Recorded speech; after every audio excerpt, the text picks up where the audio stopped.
Mic check mic check. Class 10 chapter number 3 metals and non metals.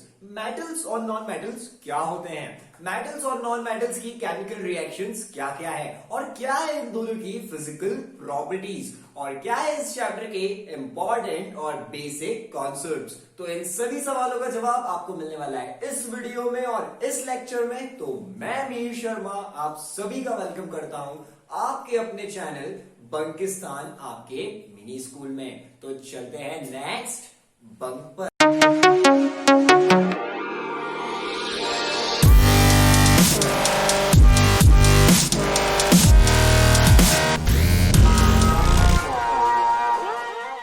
आसपास बहुत सारे elements हमको नेचर में देखने को मिलते हैं, लेकिन आज किसी पे नजर नहीं रखनी है। आज सबको साइड कर दीजिए और चैप्टर के दो मेन हीरो पर पूरा ध्यान रखना है। एक है मेटल्स, दूसरा है नॉन मेटल्स। तो इसके बाहर हमें हमारा दिमाग नहीं भटकाना है। आज सिर्फ मेटल्स और सिर्फ नॉन मेटल्स, क्योंकि ये दो है हमारे चैप्टर के हीरो।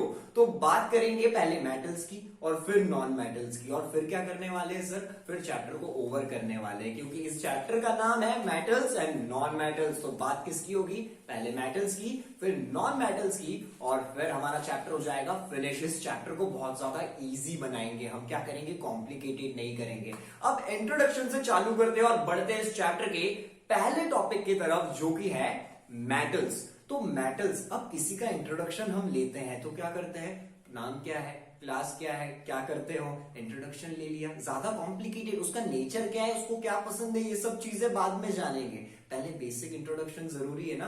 तो मेटल्स किस किस के साथ कैसा बिहेवियर करेगा, क्या क्या रिएक्शंस करेगा, ये सब बाद में समझेंगे। पहले मेटल से थोड़ी सी दोस्ती करते हैं, दोस्ती करेंगे जब तो इसका नेचर अच्छे से समझ पाएंगे और दिमाग में भी फिट होगा। तो पहले क्वेश्चन आता है मेटल्स क्या होते हैं। मेटल्स क्या करेंगे, बड़े दिलदार है, बोलो मेरे साथ क्या है, मेटल्स बड़े दिलदार है। एक इलेक्ट्रॉन डोनेट करेगा, क्या करेगा, एक इलेक्ट्रॉन डोनेट करता है पॉजिटिव आयन बनाने के लिए, जो दान पुण्य कर रहा है। मैंने क्या बोला, मेटल्स होते हैं दिलदार, क्या करेंगे, दान पुण्य करता है। और जो दान पुण्य करता है उसे क्या बोलते हैं, बड़ा अच्छा आदमी है, बड़ा राइट आदमी है, बड़ा पॉजिटिव आदमी है। क्लिक कर लिया माइंड में, बड़ा अच्छा आदमी है, पॉजिटिव आदमी है। तो ये यहां पर इलेक्ट्रॉन्स डोनेट करके, इलेक्ट्रॉन लॉस करके पॉजिटिव आयंस बनाते हैं।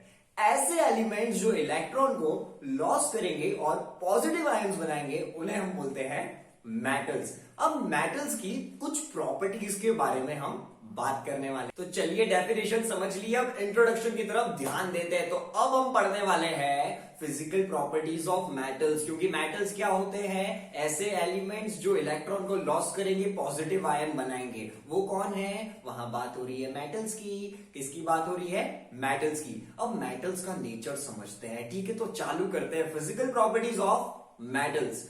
यहां पर जो पहली प्रॉपर्टी हमको देखने को मिलेगी वो होती है मेटेलिक लस्टर। कितना अच्छा नाम है ना, मेटेलिक लस्टर। तो नाम जैसा ही इसका डिस्क्रिप्शन भी होगा।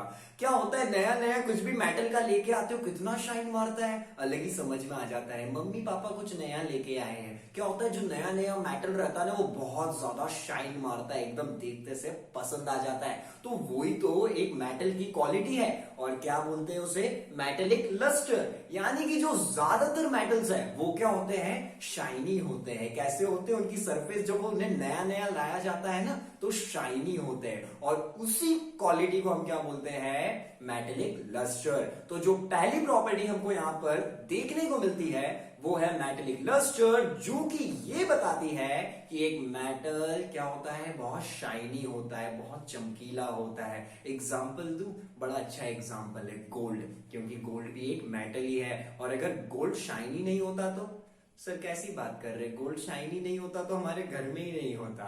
समझ गए होंगे आप, इसे अच्छे से रिलेट कर पा रहे होंगे कि मेटेलिक लस्टर क्या होता है। अब दूसरी प्रॉपर्टी की बात करते हैं, हार्डनेस। जो जितने भी मेटल्स है ना, बड़े सख्त होते हैं, बोलते ना ये बड़ा सख्त है, तो वैसे ही क्या है, मेटल्स को भी बोलना है, ये बड़े सख्त होते हैं। मेटल की अगर जो दूसरी प्रॉपर्टी है वो है हार्डनेस। और सारी ही मेटल्स, जो मैक्सिमम ऑफ मेटल्स है, ये क्या होते हैं नेचर में, हार्ड होते हैं। कहीं भी मेटल्स देखा उसे नॉक नॉक करिएगा, उंगली पर क्या होगा, इक्वल फोर्स लगने वाला है। यानी कि क्या होता है, कभी भी मेटल्स को ऐसे गुस्से में पंच नहीं कर पाते, चाहे कितना भी गुस्सा है, कुछ भी आए, नहीं कर पाते। क्यों नहीं कर पाते, बड़ा हार्ड है सर, अगर उसको मारा तो हमारे हाथ में लगने वाली है। ठीक है, तो हम यहां से जो मेटल की दूसरी प्रॉपर्टी देखते हैं वो है उसकी हार्डनेस, जो उसे सबसे अलग बनाती है। तो जनरली जो ज्यादातर मेटल्स होते हैं वो कैसे होते हैं नेचर में, हार्ड होते हैं। अब तीसरी चीज की बात करते हैं, तो जो तीसरी प्रॉपर्टी हमको देखने को मिलती है वो होती है सोनोरिटी। अब ये सोनोरिटी क्या होता है, सोनोरिटी फ्लैशबैक में जाइए, जब मम्मी पापा स्कूल जाते थे, बेल बजता था, ten ten ten ten ten, वो मेटल का ही तो होता था। तो सर क्या वो वाला मेटल सोनोरिटी है? नहीं नहीं नहीं, सोनोरिटी तो मेटल नहीं, उसकी प्रॉपर्टी है। तो एक मेटल जिसपे जब हम कोई दूसरा जो एलिमेंट है या कुछ भी है उससे जब उस पर स्ट्राइक करेंगे तो एक साउंड प्रोड्यूस करेगा। यानी कि ऐसे मेटल्स जब उन पे हम किसी चीज को स्ट्राइक करें तो वो क्या प्रोड्यूस करे, एक साउंड प्रोड्यूस करेंगे, उसे हम बोलते हैं सोनोरिटी। और सोनोरिटी हमको कौन से मेटल्स में देखने को मिल रही है, जो स्कूल वाली बेल जिसकी हमने अभी बात की है, वो क्या होता है, वो वाला मेटल सोनोरस होता है। आपकी जो बेंचेस लगी होती है ना स्कूल में और कोचिंग्स में, उस पे भी जो नीचे रॉड होता है मेटल का, उसे नॉक नॉक करके देखिएगा, क्या होता है, साउंड प्रोड्यूस होता है। तो ऐसे मेटल्स जो साउंड प्रोड्यूस करने वाले हैं उन्हें हम बोलते हैं सोनोरस मेटल, और इस प्रॉपर्टी को बोलते हैं सोनोरिटी। अब बात करेंगे मैलेबिलिटी की। ज्यादातर मेटल्स के पास एक और खासियत होती है, एक मेन प्रॉपर्टी होती है, जो कि होती है मैलेबिलिटी। मैलेबिलिटी एक मेटल की टेंडेंसी है, प्रॉपर्टी है। ध्यान से सुनिएगा, एक मेटल की टेंडेंसी है, प्रॉपर्टी है थिन शीट्स में डिवाइड होने की। यानी कि मैलेबिलिटी क्या है, मेटल की एक ऐसी प्रॉपर्टी जिसकी वजह से वो थिन शीट्स में डिवाइड हो सकता है। और इसका सबसे अच्छा एग्जांपल हमको देखने को मिलता है वो है गोल्ड। गोल्ड क्या है, मेटल ही है। अब ये क्या करता है, मैलेबिलिटी शो करता है। मैलेबिलिटी शो करने का मतलब क्या है, हम अभी पढ़ के आए, मैलेबिलिटी मतलब क्या, थिन शीट्स में डिवाइड हो जाएगा। तो गोल्ड क्या हो जाता है, बहुत ज्यादा मैलेबल है, तो क्या हो जाएगा, थिन शीट्स में डिवाइड हो जाएगा। तो जो एक और प्रॉपर्टी हमने अभी डिस्कस की है वो है मैलेबिलिटी। जो मैक्सिमम ऑफ मेटल्स है वो क्या होते हैं, थिन शीट्स में डिवाइड हो सकते हैं। और जो भी मेटल आपने देखा थिन शीट्स में डिवाइड हुआ, उससे क्या बोलोगे, अरे ये तो मैलेबल है, इसकी मैलेबिलिटी अच्छी है। तो एक और प्रॉपर्टी यहां पर हम फिनिश कर चुके हैं वो है मैलेबिलिटी। अब आते हैं एक स्टेप और आगे, अब बात करेंगे डक्टिलिटी। भाई बहन लग रहे हैं ना, मैलेबिलिटी, डक्टिलिटी, लेकिन इनमें थोड़ा सा ही फर्क है। देखना आप बोलेंगे सही में भाई बहन है, सही है। तो मैलेबिलिटी के बाद डक्टिलिटी एक मेटल की ऐसी प्रॉपर्टी है जिससे हम उसे लॉन्ग वायर्स में डिवाइड कर सकते हैं। वहां पर क्या कर रहे थे, कंफ्यूज नहीं होना है। मैलेबिलिटी में थिन शीट्स में जो मेटल डिवाइड हो रहा था, क्या हो रहा था, मेटल क्या हो रहा था, थिन शीट्स में डिवाइड हो रहा था मैलेबिलिटी में। और डक्टिलिटी का मतलब होता है कि एक मेटल थिन वायर्स में डिवाइड हो सकता है। और इसका भी एग्जांपल है गोल्ड। गोल्ड की डक्टिलिटी बहुत ज्यादा है, यानी कि गोल्ड को आप जो वायर्स है ना उसमें बना सकते हो बहुत ज्यादा। 1 ग्राम गोल्ड, कितना बोला, सिर्फ 1 ग्राम, बड़ा कम बोला है ना, अभी देखिएगा। 1 ग्राम गोल्ड यहां से जहां भी आप है 2 किलोमीटर तक जा सकता है। सिर्फ 1 ग्राम गोल्ड को अगर हम उसकी डक्टिलिटी टेस्ट करें तो वो 2 किलोमीटर रोड तक कवर कर लेगा, यानी कि इतना ज्यादा वायर में कन्वर्ट हो सकता है। तो ये थी एक और प्रॉपर्टी जो कि है डक्टिलिटी, जो एक मेटल को थिन वायर्स में डिवाइड कर सकती है, कट कर सकती है। अब एक और चीज देखते हैं, इलेक्ट्रिकल कंडक्टिविटी। सभी मेटल्स क्या करेंगे, कंडक्टर होते हैं। क्या होते हैं, कंडक्टर होते हैं। सिल्वर हो गया, कॉपर हो गया, ये सब क्या है, कंडक्टर होते हैं। तो इलेक्ट्रिकल कंडक्टिविटी जनरली आपको मेटल्स की हाई देखने को मिलती है। ठीक है, और अब बात करेंगे हम जो हमारी लास्ट प्रॉपर्टी है उसके बारे में, मेल्टिंग और बॉइलिंग पॉइंट। कभी भी क्या होता है, मेटल को गैस पे रखा तो क्या होता है, कहावत सुनी है, लोहा गर्म है मार दो हथौड़ा। यानी कि लोहा गर्म होने के बाद भी टिका हुआ है, और लोहा ही तो है मेटल। तो समझिए जो मेटल होते हैं इनका मेल्टिंग और बॉइलिंग पॉइंट बहुत ज्यादा होता है। यानी कि इसको आप बहुत ज्यादा हीट देंगे ना तब जाके कहीं वो आयरन मेल्ट होगा। तो हमें यहां से एक और प्रॉपर्टी देखने को मिलती है, मेल्टिंग और बॉइलिंग पॉइंट, जो कि सभी मेटल्स का बहुत ज्यादा हाई होता है। तो हम फिनिश कर चुके हैं मेटल्स की जनरल प्रॉपर्टीज, और इतनी प्रॉपर्टीज दिमाग में अगर रख ली तो सफिशिएंट है सर? नहीं नहीं, सफिशिएंट नहीं है, मोर देन सफिशिएंट है। बात करेंगे चैप्टर के दूसरे हीरो नॉन मेटल्स के बारे में। मेटल्स को स्टडी कर चुके हैं, अब हम बात करने वाले हैं नॉन मेटल्स के बारे में। तो नॉन मेटल्स क्या होते हैं? नॉन मेटल्स जनरली मेटल्स का अपोजिट होते हैं। मेटल्स क्या कर रहा था? इलेक्ट्रॉन लॉस कर रहा था और पॉजिटिव आयन बना रहा था। नॉन मेटल्स इसका अपोजिट करने वाला है। क्या करने वाला है? वो बड़ा दिलदार था मेटल, ये क्या है? कंजूस है। कंजूस नहीं, बड़ा गरीब है, क्योंकि ये इलेक्ट्रॉन लेने वाला है। अब जो आदमी पैसे लेगा, लोन लेगा, कर्जदार बनेगा, उसको क्या बोलते हैं? बड़ा गंदा आदमी है, बड़ा नेगेटिव पर्सन है। तो क्या है? नॉन मेटल भी तो यही है। क्या करेंगे? ऐसे एलिमेंट्स जो इलेक्ट्रॉन को गेन करेंगे, यानी कि इलेक्ट्रॉन को लेंगे और नेगेटिव आयन बनाएंगे, वो होते हैं नॉन मेटल्स। अब हम बात करते हैं नॉन मेटल्स की फिजिकल प्रॉपर्टीज क्या होती है। बट एक ट्विस्ट है। सर क्या ट्विस्ट है? जितनी भी फिजिकल प्रॉपर्टीज हमने मेटल्स की पढ़ी है ना, उसको फिगर आउट कर लीजिए। अब आपके चेहरे पे आ गई हंसी, क्योंकि सर वो तो बड़े अच्छे से हमें आ चुकी है। अब उसको अगर हमने समझ लिया है तो नॉन मेटल्स की फिजिकल प्रॉपर्टीज भी अच्छे से हम कवर कर लेंगे, क्योंकि हम यहाँ क्या करने वाले हैं? मेटल्स की फिजिकल प्रॉपर्टीज से नॉन मेटल्स की फिजिकल प्रॉपर्टीज को कंपेयर करेंगे, डिफरेंशिएट करेंगे, और मेटल्स की प्रॉपर्टीज का रिवीजन भी हो जाएगा और नॉन मेटल्स की प्रॉपर्टीज भी पता चल जाएगी। तो पहली चीज देखते हैं, स्टेट। जो मेटल्स थे जनरली क्या होंगे? सॉलिड स्टेट में होंगे। कौन सी स्टेट में होंगे? सॉलिड स्टेट में होंगे। बट जो नॉन मेटल्स होते हैं ये हमें क्या देखने को मिलते हैं? गैसियस स्टेट में भी देखने को मिलते हैं और सॉलिड स्टेट में भी देखने को मिलते हैं। बट यहां पर एक एक्सेप्शन केस है। मेटल्स जो कि सर सॉलिड है और नॉन मेटल्स जो सॉलिड और गैस में है, बट दोनों में एक एक्सेप्शन ये है कि दोनों में एक एक एलिमेंट लिक्विड स्टेट में फाइंड आउट होता है। यानी कि जो एक मेटल है मर्क्यूरी, वो हमें मिलने वाला है लिक्विड स्टेट में, और मर्क्यूरी को छोड़ के सारे मेटल्स क्या है? हार्ड है, यानी कि क्या होंगे? सॉलिड स्टेट में होंगे। सिर्फ और सिर्फ मर्क्यूरी हमें लिक्विड स्टेट में देखने को मिलने वाला है। और नॉन मेटल्स में हमें ब्रोमीन एक ऐसा नॉन मेटल है जो सिर्फ लिक्विड स्टेट में देखने को मिलेगा। अब बात करते हैं मेटेलिक लस्टर की। इससे तो सर बड़े अच्छे से फैमिलियर है। क्या होता है? नया नया मेटल आया, खूब चमकेगा, यानी कि उसका सरफेस बहुत ज्यादा शाइन होगा। तो क्या ऐसा नॉन मेटल्स के साथ होता है? जी नहीं, बिल्कुल नहीं होता है। जो मेटल्स होते हैं वो मेटेलिक लस्टर शो करते हैं, और जनरली जो नॉन मेटल्स होते हैं ये शाइनी सरफेस नहीं होता है। इनका सरफेस क्या होता है? शाइनी नहीं होता है। लेकिन यहां पर एक एक्सेप्शन हमें देखने को मिलता है, जो हमारे नॉन मेटल्स हैं, जो कि है डायमंड और आयोडीन। ये क्या होते हैं? मेटेलिक लस्टर शो करते हैं। यानी कि सारे नॉन मेटल्स नहीं करेंगे, बट दो नॉन मेटल्स, एक हो गया डायमंड और एक आयोडीन, ये क्या करते हैं? मेटेलिक लस्टर शो करते हैं। अब बात करते हैं हार्डनेस की।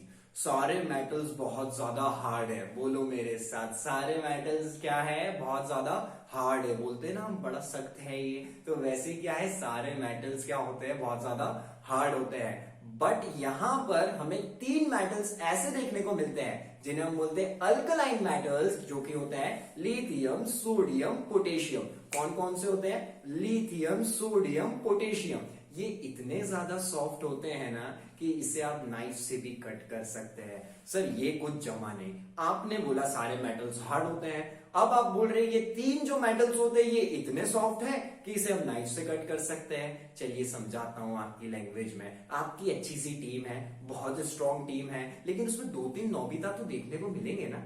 तो यहां पर भी वही है, जो सारे मेटल्स हैं, यानी कि जो मोस्ट ऑफ द मेटल्स है वो तो हार्ड ही है, बट एक एक्सेप्शन ये देखने को मिलता है, जो लिथियम, सोडियम, पोटेशियम है, ये थोड़े से सॉफ्ट नेचर में। इसे हम इजीली कट कर सकते हैं नाइफ की हेल्प से भी। अब जो नॉन मेटल्स है ये क्या होते हैं? ये हार्ड नहीं होते हैं। क्या होते हैं? इन comparison of metals, non metals क्या होते हैं? हार्ड नहीं होते हैं। अब बात करते हैं इलेक्ट्रिकल कंडक्टिविटी की। हम जानते हैं मेटल्स क्या करेगा? इलेक्ट्रिसिटी को आने देगा। समझ लीजिए ये हाथ है मेटल्स, इलेक्ट्रिसिटी आई, क्या बोलेगा? वेलकम, आ जाओ, इन हो जाओ। ठीक है, मेटल्स क्या करेगा? इलेक्ट्रिसिटी को आने देगा, यानी कि इलेक्ट्रिकल कंडक्टिविटी सभी मेटल्स में अच्छी होती है। वो क्या होते हैं? गुड कंडक्टर होते हैं इलेक्ट्रिसिटी के। अब बात करें ये हाथ अगर नॉन मेटल है तो इलेक्ट्रिसिटी आएगी तो क्या बोलेगा, नहीं नहीं, एंट्री नहीं मिलने वाली है। यानी कि नॉन मेटल्स में इलेक्ट्रिकल कंडक्टिविटी क्या होती है, ये नहीं देखने को मिलेगी। यानी कि ये क्या होते हैं, बैड कंडक्टर्स होते हैं। यानी कि इलेक्ट्रिसिटी का फ्लो हमें नॉन मेटल्स के अंदर देखने को नहीं मिलने वाला है।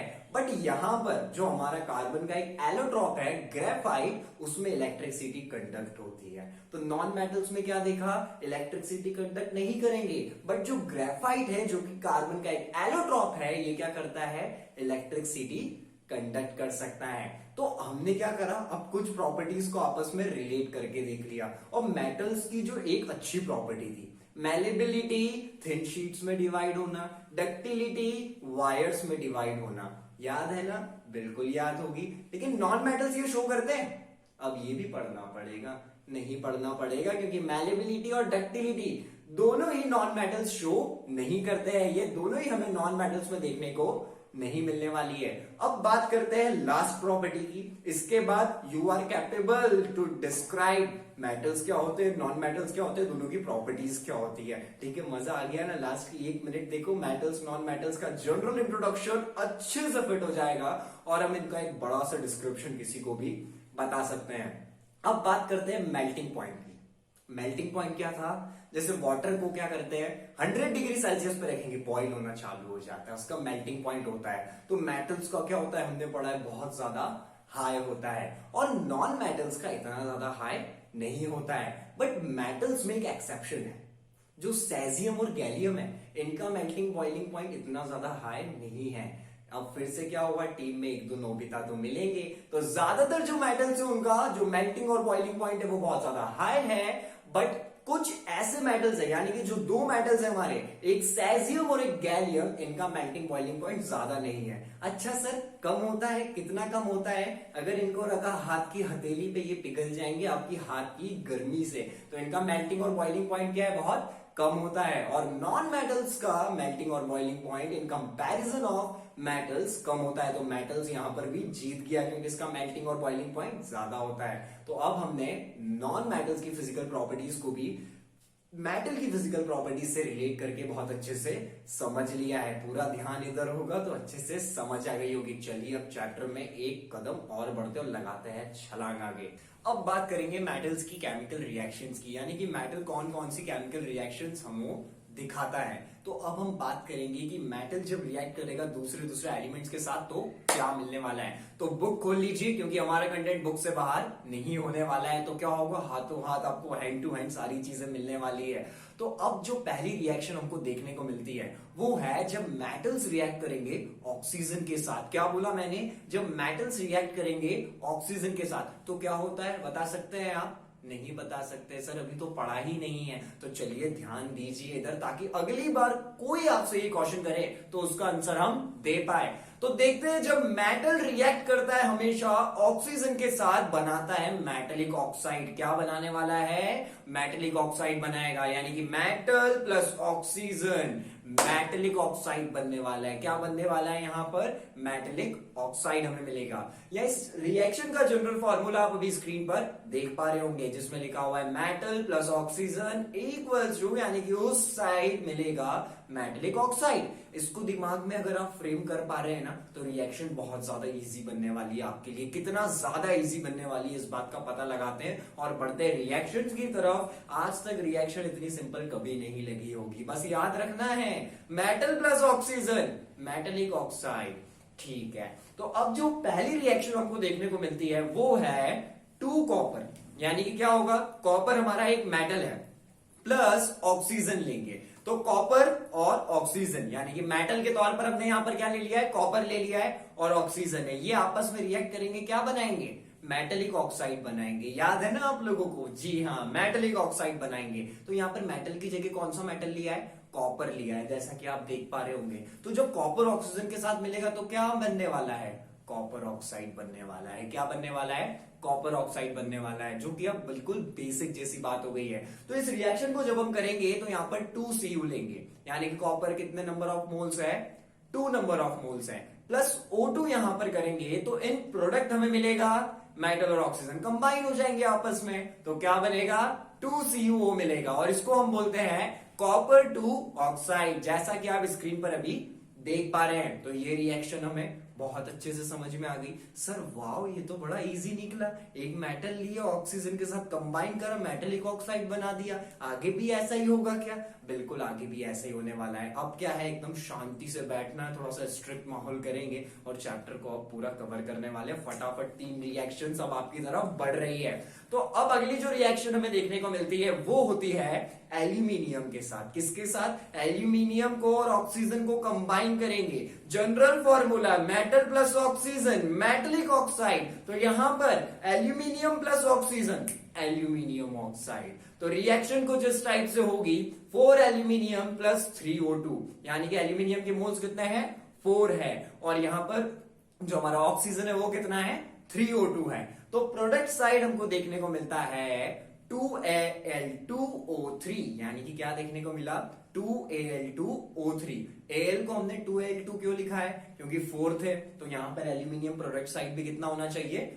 4 होना चाहिए। और ऑक्सीजन कितने हैं? 6 है, तो यहां पर प्रोडक्ट में भी क्या है? 6 है। तो एल्यूमिनियम ऑक्सीजन को कंबाइन किया, क्या बना?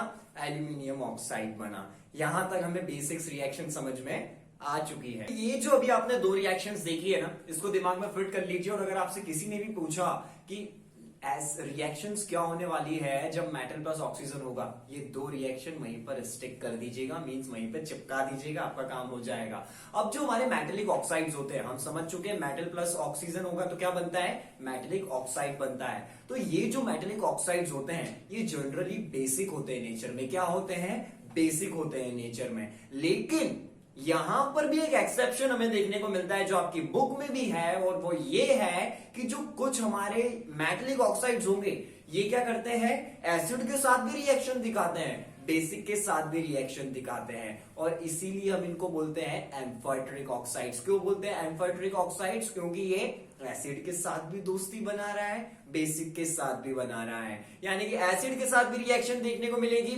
बेसिस के साथ भी रिएक्शन देखने को मिलेगी, इसलिए हम इसको बोलते हैं एम्फाइट्रिक ऑक्साइड्स। और ये वो होते हैं जो दोनों जगह रिएक्शन दिखाएंगे। बट ऐसे 2 ही होते हैं। 2 कौन कौन से होते हैं? एक जिंक ऑक्साइड, एक एल्यूमिनियम ऑक्साइड। उसके सिवा जितने भी हमारे मेटल ऑक्साइड्स है वो क्या होते हैं? जनरली बेसिक होते हैं नेचर में। देखिए कोई है जो इधर भी दोस्ती निभा रहा है, उधर भी दोस्ती निभा रहा है, तो वो क्या है? बीच में है। उसको क्या बोलते हैं? बच्चे ज्यादा अच्छे से जानते हैं। ठीक है, तो अब यहां पर ये जब एसिड के साथ भी रिएक्शन दिखाएगा, बेसिस के साथ भी दिखाएगा, तो हम क्या बोलेंगे? एम्फाइट्रिक ऑक्साइड्स। तो चलिए एम्फाइट्रिक ऑक्साइड्स की रिएक्शन की बात करते हैं। तो जो एल्यूमिनियम ऑक्साइड है वो आपको अभी स्क्रीन पर दिख रहा होगा, Al2O3। ये क्या है नेचर में? एम्फाइट्रिक है। पहले क्या करेगा? बेस से भी दोस्ती, एसिड से भी दोस्ती, इसीलिए तो कहलाता है एम्फाइट्रिक ऑक्साइड, क्योंकि दोनों जगह रिएक्शन दिखाने वाला है। तो पहले इसकी रिएक्शन करवाते हैं एसिड से। तो एसिड से जब इसकी रिएक्शन होगी, एसिड कौन सा ले? हाइड्रोक्लोरिक एसिड ले लेते हैं। ये सारे एसिड्स का नॉलेज हमें बहुत अच्छे से, और अगर नहीं है ना तो वापस से एसिड बेसिस एंड सॉल्ट वाले वीडियो लेक्चर को आपको जरूर देखना है, तो आप अभी इस लैंग्वेज को समझ पाएंगे। एसिड क्या होता है, बेस क्या होता है, सारी चीजें एकदम। ठीक है, जो बच्चे पढ़ के आ चुके हैं ना वो बड़े खुश है, सर देखा हुआ है वो वीडियो, सब समझ में आ रहा है। तो अब यहां पर Al2O3 प्लस 6HCl है, यानी कि जो हमारा एल्यूमिनियम ऑक्साइड है वो रिएक्ट करने वाला है एसिड के साथ। तो यहां पर हमको देखने को मिलता है, जो आपको प्रोडक्ट में देखने को मिल रहा है वो है 2AlCl3। कितना देखने को मिल रहा है? 2AlCl3 प्लस 3H2O, यानी कि क्या हुआ? वाटर बाहर निकल गया। ठीक है, अब इसमें मैं बैलेंसिंग भी बता देते। ये जो रिएक्शन अभी स्क्रीन पर है, यहां पर एल्यूमिनियम कितने थे? 2 थे। रिएक्टेंट साइड नजर रखिएगा। ऑक्सीजन कितने दिख रहे हैं अभी? यहां पर 3 दिख रहे हैं। ठीक है, Al2O3, तो ऑक्सीजन 3, एल्यूमिनियम 2, और 6HCl है, यानी कि हाइड्रोजन कितने हैं? 6 हाइड्रोजन है, और क्लोरीन कितने हैं? 6 क्लोरीन है। इन प्रोडक्ट साइड आप क्या बनता हुआ देख रहे हैं? 2AlCl3। तो 2 एल्यूमिनियम थे तो 2 की 2 ही एल्यूमिनियम है, और Cl जो 6 था वो कितना हो गया है? 2Cl3 है। 2AlCl3, तो 2 से इंटू करेंगे 3 का 6 क्लोरीन, क्लोरीन भी पूरे हो गए। क्या बच रहा है? हाइड्रोजन बच रहा है, ऑक्सीजन बच रहा है। तो उस साइड आपको क्या देखने को मिल रहा है प्रोडक्ट में? एक और जो प्रोडक्ट यहां से निकल के आता है वो है 3H2O। 3H2 means 6 hydrogen. 6 hydrogen हो गए, जो 6HCl रिएक्टेंट साइड में दिख रहा है 6H, 6H, उधर प्रोडक्ट में क्या बन गया 3H2, और क्या होगा 3 ऑक्सीजन हमारे पास थे, क्योंकि रिएक्टेंट साइड क्या है Al2O3, तो 3 ऑक्सीजन कहां गए, तो वो आ गए हमारे प्रोडक्ट में 3H2O। पूरी रिएक्शन बैलेंस है। और अगर आपको थोड़ा सा डाउट है तो चेक कीजिए, आप भी यही बोलेंगे सर रिएक्शन बैलेंस है। तो अब हम इस चीज को भी समझ चुके हैं। अब हमने क्या करवाया, जो हमारा एल्यूमिनियम ऑक्साइड था जो कि एम्फोटेरिक है, यानी कि एसिड के साथ भी करेगा बेस के साथ भी करेगा, उसकी रिएक्शन कर ली, एसिड के साथ में उसकी रिएक्शन करी, तो हमें यहाँ पर ये प्रोडक्ट मिला और वाटर भी इसके साथ में निकला है। अब आप बोलेंगे सर एसिड के साथ तो कर ली लेकिन बेस के साथ भी तो करनी पड़ेगी। बिल्कुल करेंगे, क्योंकि अगर बेस के साथ इसकी रिएक्शन नहीं करी तो ये एम्फोटेरिक कैसे कहलाएगा, क्योंकि उसका मतलब ही ये है एसिड के साथ भी दोस्ती, बेस के साथ भी दोस्ती। तो अब हम इसको रिएक्ट करवाते हैं बेस के साथ और लेंगे यहाँ पर बेस सोडियम हाइड्रोक्साइड। तो रिएक्शन में आप देखेंगे Al2O3, फिर से वही का वही गेम है, और यहां पर साथ में लेंगे 2NaOH। तो 2NaOH क्या है, हमारा बेस है। तो जब Al2O3 प्लस 2NaOH कंबाइन होगा तो क्या मिलने वाला है, आप प्रोडक्ट साइड देखेंगे जो 2Na है उसको वैसा की वैसा बाहर निकाल लीजिए, और साथ में AlO2 आएगा। क्या आएगा, एल्यूमिनियम भी 2 थे वो पूरे हो गए, ठीक है, और O2 निकाल लीजिए। क्या बना 2NaAlO2 प्लस क्या निकलने वाला है, वाटर निकलने वाला है। हमेशा याद रखना, ये जो हमारा एम्फोटेरिक ऑक्साइड है ना, एक एग्जांपल माइंड में याद रखो, इससे ज्यादा कोई पूछेगा ही नहीं, एल्यूमिनियम ऑक्साइड का, और इसको कंबाइन करवाओ एसिड के साथ 6HCl ले लीजिएगा, और उसके साथ करवाना है बेसिस के साथ तो 2NaOH ले लीजिएगा, और हमेशा याद रखना है रिएक्शन में वाटर निकलेगा। जब एसिड के साथ इसको रिएक्ट करवाया था वाटर निकला था, और यहां पर भी वाटर निकला है। तो ये रिएक्शन हमें समझ में आ चुकी है, हमने दोनों रिएक्शंस देख ली है, और ये इतनी ज्यादा इंपॉर्टेंट नहीं है, फिर भी आपको माइंड में रिमाइंड रहनी चाहिए और रिफ्रेम कर सके अगर गलती से आ गई तो, ठीक है।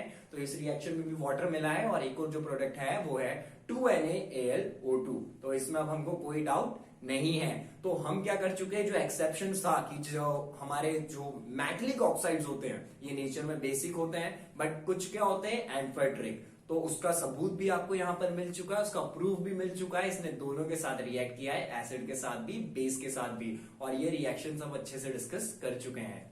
तो फिर से याद दिला दूं, टॉपिक पढ़ रहे हैं reaction of metals with oxygen, और उसमें इतनी रिएक्शंस हम देख चुके हैं। यानी कि क्या है, जब मेटल ऑक्सीजन के साथ कंबाइन हो रहा है, सबको आ चुका है मेटेलिक ऑक्साइड बनाएगा। अब यहाँ पर एक और चीज देखेंगे, जो ये मेटेलिक ऑक्साइड्स होते हैं ये क्या होते हैं, इनसॉल्यूबल होते हैं नेचर में। इसका मतलब क्या हुआ, इनसॉल्यूबल होते हैं नेचर में, पानी में डालोगे घुलेगा मिलेगा नहीं, यानी कि डिसॉल्व नहीं होते। क्या होते हैं, जनरली जो मेटेलिक ऑक्साइड्स होते हैं ये इनसॉल्यूबल होते हैं नेचर में, बट यहां पर भी एक एक्सेप्शन हमें देखने को मिलता है, यानी कि कुछ मेटेलिक ऑक्साइड्स पानी से दोस्ती निभा देंगे, यानी कि पानी में क्या होंगे, पूरे घुल मिल जाने वाले। क्या हो जाने वाले, पूरे घुल मिल जाने वाले और पूरे डिसॉल्व हो जाएंगे। तो अब हम उन्हीं की स्टडी करने वाले हैं। जो कुछ मेटेलिक ऑक्साइड्स है वो क्या हो रहे हैं, डिसॉल्व हो रहे वाटर में, एकदम घुल मिल जाएंगे।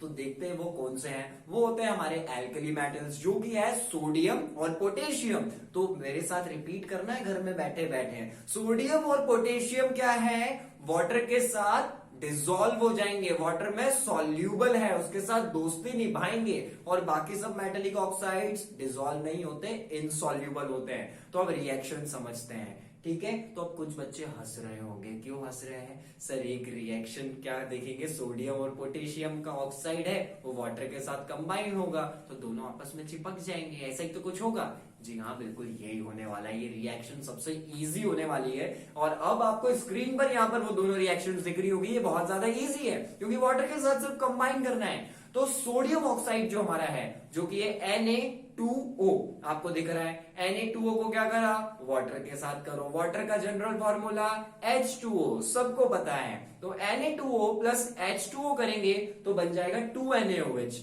2NaOH क्या होता है, एक बेस होता है, सोडियम हाइड्रोक्साइड बन गया। कितनी सिंपल थी, Na2O plus H2O plus 2NaOH। और दूसरा क्या था, पोटेशियम था। पोटेशियम में काम करते हैं, कुछ नई चीज करते हैं। क्या नई चीज करें, कुछ नई चीज नहीं कर सकते, सिंपल वैसे की वैसे ही इसे हम पूरा डुप्लीकेट कर देते हैं। बस Na2 की जगह क्या कर दीजिए, K2 कर दीजिए। देखिएगा पूरी रिएक्शंस कैसी रहेगी। Na2 था, यहां पर K2O बना दिया। क्या कर दिया, K2O। वाटर की जगह वाटर और वहां क्या मिला था 2NaOH, तो यहां क्या हो जाएगा 2KOH, क्या हो जाएगा 2KOH हो जाएगा। और हमको ये दोनों रिएक्शंस भी समझ में आ चुकी है, आपको समझ में आ चुकी है? अरे आ चुकी है तो बढ़िया बात है, क्योंकि जो पहली हमारी केमिकल प्रॉपर्टीज थी मेटल्स की, रिएक्शन ऑक्सीजन के साथ, वो फिनिश हो गई है। थोड़ा सा डिस्क्रिप्शन देखते हैं क्या क्या पढ़ा हमने। जनरल रिएक्शन देखी, जब मेटल ऑक्सीजन के साथ कंबाइन होकर मेटेलिक ऑक्साइड बना रहा था। कुछ मेटेलिक ऑक्साइड एसिड के साथ, बेस के साथ भी रिएक्शन कर रहे थे, उसकी रिएक्शन देख ली। और कुछ क्या होते हैं जो सॉल्युबल होते हैं वाटर में, उनकी भी रिएक्शन देख ली, उन मेटेलिक ऑक्साइड्स की वाटर के साथ रिएक्शन देख ली। अब आपको लग रहा है सर इतना सारा पढ़ लिया? जी हाँ, इतना सारा पढ़ लिया। तो चलिए अब बढ़ते हैं हम अगली चीज की तरफ और देखते हैं इनका ऑर्डर क्या होता है रिएक्टिविटी का। हम बात करेंगे कुछ इंटरेस्टिंग फैक्ट्स की, क्योंकि मेटल्स की रिएक्शन ऑक्सीजन के साथ कैसे होनी है ये कॉलम हम पूरा की पूरा समझ चुके हैं, जितनी भी रिएक्शन जिसमें थी हम डिस्कस भी कर चुके हैं। तो बात करते हैं कुछ इंटरेस्टिंग फैक्ट्स की, जिससे हम क्या होगा ऑर्डर ऑफ रिएक्टिविटी भी समझ पाएंगे मेटल्स का ऑक्सीजन को लेके। तो जो सोडियम और पोटेशियम है, ये रिएक्ट करते हैं ऑक्सीजन के साथ बहुत ज्यादा भयंकर तरीके से, यानी कि बहुत ज्यादा रिएक्टिव होते हैं सोडियम और पोटेशियम मेटल्स ऑक्सीजन के साथ। ये क्या करते हैं, जब ऑक्सीजन में ये सोडियम पोटेशियम है ना, ऑक्सीजन में क्या कर लेगा, फायर कैच कर लेता है। इसीलिए इसको क्या करा जाता है, कैरोसिन ऑयल में रखा जाता है। कहां रखा जाता है, कैरोसिन ऑयल में इसे हम रखते हैं। अब बात करते हैं इंटरेस्टिंग फैक्ट नंबर 2, जो मैग्नीशियम और एल्यूमिनियम है, इन पे रूम टेम्परेचर पे ये एक लेयर से कवर होते हैं। क्या है, जो मैग्नीशियम और एल्यूमिनियम जैसे हमारे मेटल्स हैं, ये क्या होते हैं रूम टेम्परेचर पे, यानी कि नॉर्मल टेम्परेचर पे 27 degree celsius to 28 degree celsius पे क्या होता है, एक लेयर जो होती है इन पे ऑक्साइड की, उससे कवर होते हैं। क्या है, ये है मैग्नीशियम एल्यूमिनियम मेरा हैंड, तो ये मेटल क्या है, एक ऑक्साइड की लेयर से रूम टेम्परेचर पर कवर होते हैं। इसीलिए कवर होते हैं ताकि इनका और ज्यादा ऑक्सीडेशन ना हो पाए। अब इंटरेस्टिंग फैक्ट नंबर 3, जो कि है सिल्वर और गोल्ड बड़े सख्त है। अब आप बोलेंगे सर मतलब बहुत ज्यादा हार्ड है? नहीं, हार्ड नहीं है। सख्त का मतलब ये है, ये किसी के साथ दोस्ती नहीं करने वाले हैं, यानी कि ये रिएक्शन नहीं दिखाएंगे। जो हमारे सिल्वर और गोल्ड है, ये ऑक्सीजन के साथ रिएक्शन नहीं करते हैं, बिल्कुल भी नहीं करते हैं। कितना भी ज्यादा टेम्परेचर हो तो भी नहीं करते हैं। क्या रखना है बात यार, कि सिल्वर और गोल्ड ये रिएक्शन नहीं करने वाले हैं। कुछ भी कंडीशंस हो, कैसी भी कंडीशंस हो, सिल्वर और गोल्ड रिएक्शन नहीं करेंगे ऑक्सीजन के साथ। आप बोल रहे सर क्या है ये, सिल्वर और गोल्ड रिएक्शन नहीं कर रहे ऑक्सीजन के साथ, बट हमारे लिए ये चीज अच्छी है। क्योंकि अगर सोचिए, गोल्ड और सिल्वर ऑक्सीजन के साथ अगर रिएक्शन दिखाता तो क्या होता, आपके घर में जितना भी गोल्ड है वो आज गोल्ड ही नहीं होता, क्योंकि ऑक्सीजन हमारे आसपास है। जितनी भी हमारी ज्वेलरी काय की है, सिल्वर और गोल्ड की, तो ये सब क्या होती, ऑक्सीजन हमारे आसपास है, रिएक्शन कर जाती, तो गोल्ड गोल्ड रहता ही नहीं, गोल्ड खत्म हो जाता और उसकी जो वैल्यू है वो वैल्यू भी नहीं रहती। तो अच्छा है ये जो हमारा गोल्ड और सिल्वर है, ये रिएक्शन नहीं दिखाता है ऑक्सीजन के साथ, क्योंकि ये हमें इसका फायदा मिल रहा है, इसका बेनिफिट मिल रहा है। अब आपको समझ भी आ रहा होगा, आप रिलेट कर पा रहे होंगे। अच्छा, नहीं तो क्या होता, पैसा बर्बाद। चलिए तो अब बात करते हैं आगे की रिएक्शंस की, यानी कि क्या है, हमने reaction of metals with oxygen देख लिया, कुछ इंटरेस्टिंग फैक्ट्स भी देख लिए कि ऑक्सीजन को लेकर रिएक्टिविटी क्या क्या किस मेटल्स की कैसे होने वाली है। अब बात करते हैं reaction of metals but with water. यहां इस टाइम ऑक्सीजन नहीं, इस टाइम करवाएंगे मेटल्स की रिएक्शन वाटर के साथ। अब देखेंगे जब मेटल्स रिएक्ट करेंगे वाटर के साथ तो क्या क्या होने वाला है। और केमिस्ट्री है, कुछ ना कुछ तो होगा, जब कुछ ना कुछ मिलेगा। तो बात करते हैं पहली रिएक्शन की, जो कि हमें देखने को मिलती है reaction of metals with water में, जो कि है पोटेशियम और सोडियम। अभी बताया था पोटेशियम और सोडियम क्या है, वाटर के साथ भी अच्छे से रिएक्ट करते हैं। उसकी रिएक्शन देख के आए थे, जो इनके मेटेलिक ऑक्साइड थे, यानी कि सोडियम ऑक्साइड, पोटेशियम ऑक्साइड, ये क्या कर रहे थे, वाटर से रिएक्ट कर रहे थे। तो अब ये जब अलग अलग होंगे, यानी कि जो सोडियम और पोटेशियम जब अलग अलग है प्योर स्टेट में, सिर्फ सोडियम प्योर पोटेशियम, तो भी ये क्या करता है, वाटर के साथ रिएक्ट करते हैं और बहुत ज्यादा गंदे तरीके से करते हैं, हीट निकलती है। कुछ बच्चे क्या करते हैं, लैब में अगर सोडियम होता है, सोडियम लाते हैं और पानी पे ऐसे फेंकते हैं, तो क्या होता है, बूम होता है। क्या होता है, बूम होता है। बड़ा मजा आता है उसको देख के, ठीक है। इसे करना नहीं, लेकिन ट्राई नहीं करना, क्योंकि बहुत ज्यादा एक्सप्लोसिव होता है। तो सोडियम और पोटेशियम क्या होते हैं, वाटर के साथ बहुत ज्यादा रिएक्टिव होते हैं, और जब वाटर और इनका मिलाप होगा ना तो हीट निकलेगी, यानी कि क्या निकलेगी, हीट निकलेगी। वो हल्का सा जो बूम देखने को मिलता है ना, वो इसीलिए देखने को मिल रहा है। तो अभी रिएक्शंस आपको स्क्रीन पर यहां पर देखने को मिल रही होगी, 2 potassium plus 2H2O, potassium water के साथ क्या बनाएगा, पोटेशियम ऑक्साइड 2KOH, प्लस क्या निकलेगा यहाँ पर, हाइड्रोजन गैस निकलेगा, और प्लस क्या हो जाएगा, हीट निकलेगी। हीट निकल रही है इसीलिए तो बूम हो रहा है वहां पर। अब यहाँ पर एक जनरल बात आपको और याद रखनी है, जैसे जब मेटल्स रिएक्ट कर रहे थे ऑक्सीजन के साथ तो क्या बना रहे थे, मेटेलिक ऑक्साइड बना रहे थे। और यहां पर क्या होगा, जब मेटल्स रिएक्ट करेंगे वाटर के साथ तो यहां पर हाइड्रोजन गैस निकलेगी। हमेशा याद रखना, याद रख लिया आपने मेरी ये बात कि क्या हुआ, जब मिला हाइड्रोजन वाटर के साथ हमारा मेटल तो क्या होने वाला है, हाइड्रोजन गैस निकलने वाली है। जहां भी देखी हमने रिएक्शन वाटर प्लस मेटल, पहले हाइड्रोजन गैस निकालो पहली फुर्सत में, तो ये चीज हमें समझ में आ गई। तो देखिए 2K plus 2H2O, potassium plus water किया तो क्या हुआ, H2 निकल रहा है, हाइड्रोजन गैस निकलेगी, प्लस 2KOH भी यहां पर निकल रहा है और निकल रही है बहुत सारी हीट।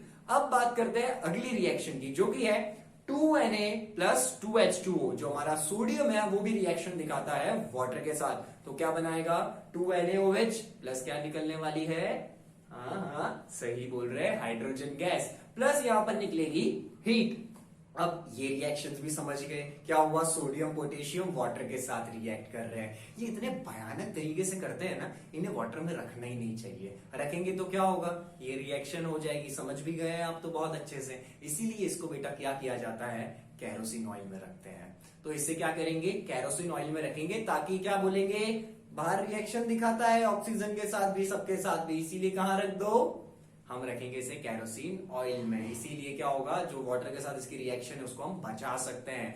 अब बात करेंगे हमारी अगली रिएक्शन की, जो हमारा अगला मेटल है वो क्या है, कैल्शियम है। जब कैल्शियम रिएक्ट करेगा वाटर के साथ तो क्या होने वाला है, कैल्शियम प्लस 2H2O, स्क्रीन पर आप अभी देख पा रहे होंगे, कैल्शियम प्लस 2H2O होगा तो क्या बनेगा, कैल्शियम हाइड्रोक्साइड प्लस क्या निकलने वाली है, loud loud loud, hydrogen gas निकलने वाली है, क्योंकि मेटल प्लस वाटर होगा तो हाइड्रोजन गैस निकलनी है। तो कैल्शियम प्लस 2H2O जब होगा तो calcium hydroxide plus hydrogen gas निकलेगी, और यहां पर क्या होता है, एक थिन लेयर भी बन जाती है कैल्शियम के ऊपर, क्योंकि H2 वहां से गैस निकल रही है। तो ये रिएक्शन भी हमें डिस्कस कर चुके हैं और समझ आ चुकी है, समझ में भी आ चुकी है। अब यहाँ पर आपको एक और चीज बताता हूँ, आजकल के मेटल्स भी नखरे करने लगे हैं, होते ही नहीं बच्चों के नखरे, इसको आइसक्रीम चाहिए मानता ही नहीं है, दिलानी पड़ेगी, इसको वो वाला फ्लेवर चाहिए, ये तो वो खाता है। तो वैसे क्या है, जब रिएक्शन होगी ना मेटल्स की वाटर के साथ, तो यहाँ पर भी इनके नखरे हैं। यानी कि जो कैल्शियम है ना, वो ऐसा मेटल, इसके नखरे ये है,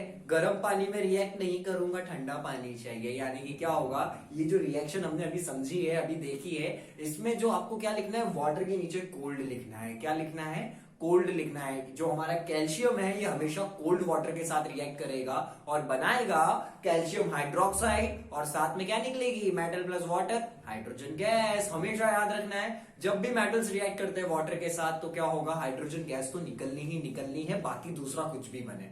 एक बेसिक तो हमेशा आपको याद रखना है।